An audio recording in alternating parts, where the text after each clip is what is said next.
అందరికీ నమస్తే. Welcome back to rainbow home cooking. ఈరోజు చూపించిపోయే సింపుల్ అండ్ టేస్టీ రెసిపీ తాటి రొట్టె. తాటి రొట్టెని చాలా ఈజీగా ఇంకా చాలా టేస్టీగా ఎలా ప్రిపేర్ చేసుకోవాలో ఈ వీడియోలో మీ అందరికీ ఈజీగా చేసి చూపిస్తానండి.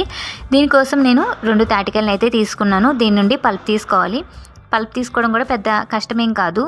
ఇలా పైన ఉన్న పీల్ అంతా తీసేసుకుని వీటిని మనం కూరగాయలు తురుముకునేది ఉంటుంది కదా, క్యారెట్, అది దానిపైన కానీ లేదా బియ్యం జల్లించే జల్లెడ కానీ ఒక స్ట్రైనర్ ఏదైనా ఉంటే దానిపైన కూడా చాలా ఈజీగా చేసేసుకోవచ్చు. నేనైతే తురుముకునే దానిపైన ఇలా ఈజీగా పల్ప్ అంతా తీసేసాను. దీనికి పెద్దగా కొలత కూడా అవసరం లేదు, మనం డైరెక్ట్గానే కలిపేసుకోవచ్చు. ఇక్కడ నేను 1 కప్పు తాటి గుజ్జుని తీసుకుంటున్నాను. ఈ పల్ప్ తీసుకున్న తర్వాత దీనిలో 1/4 కప్పు రవ్వని యాడ్ చేసుకుంటున్నాను. ఈ రవ్వ కొంచెం మెత్తగా ఉండేలాగా చూసుకోవాలండి, అంటే ఇడ్లీ రవ్వలాగా మెత్తగా ఉండేలాగా చూసుకోవాలి. ఒకసారి అవసరమైతే మీరు మిక్సీ పట్టేసుకోండి.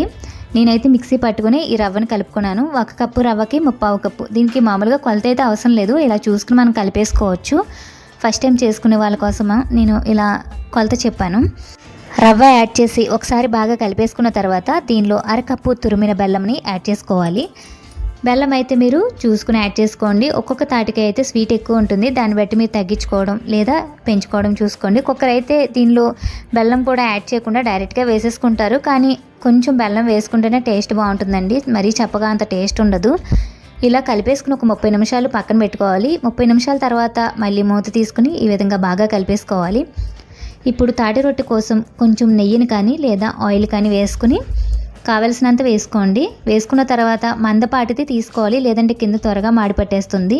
లో ఫ్లేమ్ మీద దీన్ని 20 నుంచి 30 నిమిషాల వరకు కాల్చుకోవాలి. టైం అయితే ఎక్కువ తీసుకుంటుంది. ఇలా తాటి రొట్టె వేసేసుకున్న తర్వాత మూత పెట్టుకుని లో ఫ్లేమ్లో 20 to 30 మినిట్స్ వరకు దీన్ని కాల్చుకోవాలండి.